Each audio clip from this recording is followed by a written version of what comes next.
இந்த குரு பயிற்சியில் பல்வேறு லாபத்தை எதிர்பார்த்து காத்திருக்கக்கூடிய ராசியில் கும்பம் ஒன்று. இந்த கும்ப ராசியை பொறுத்த வரைக்கும் பார்த்தீங்கன்னா, கும்ப ராசிக்கு 1, 2, 3, 4, 5ஆம் இடத்துல குரு பகவான் வருகிறார். 4ஆம் இடத்துலேருந்து 5ஆம் இடத்துக்கு போகிறார், ஒரு லாபம். இன்னொன்று பார்வை பலனாக 9ஆம் இடத்துல 9ஆம் பார்வையாக வரை குரு பார்ப்பார். குரு பார்வை பலன், நின்ற பலன் ரெண்டுமே இருக்கு. இன்னொரு விஷயம் என்னன்னா, ராகு ஜென்மத்தில் உட்காருகிறார், 7ஆம் இடத்துல கேது பகவான். ஒன்று. இதில் ஜென்ம சனியிலேருந்து பாத சனியை நோக்கி சனி பகவான் நகர்றார். அப்போ பழைய கஷ்டம் இல்லை. ஆனால் ராகு பகவான் ஜென்மத்தில் இருக்கிறதும் 7ஆம் இடத்துல கேது பகவான் இருக்கிறதும் சின்ன சின்னதாக குடும்பத்தில் சண்டையை கொடுக்கும்.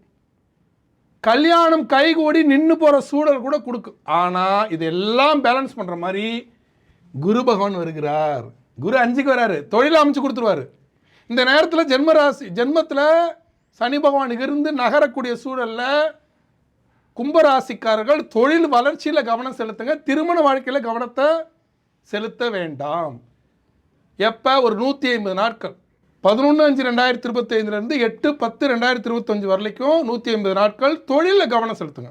இது வரைக்கும் வேலை இல்லைன்னு நினச்சா, வேலை கிடச்சிதா, சின்ன வேலை, அதுக்கான வருமானம், ஓகே போங்க. ஐயோ நான் பெரிய கெத்தில் இருந்தேன்ப்பா, நானும் எவ்வளோ பெரிய வேலையில் இருந்தேன், எனக்கு இந்த வேலையா அப்படின்னு எந்த ஒரு ஈகோவும் இல்லாமல் சின்ன வேலை கிடைச்சாலும் அதுக்கான சின்ன வருமானம் கிடைச்சாலும் அதுக்கு போங்க. இன்றைக்கி சின்ன வேலை, அதை நீ ஒழுங்காக செய்யும்போது நாளைக்கு பெரிய வேலை.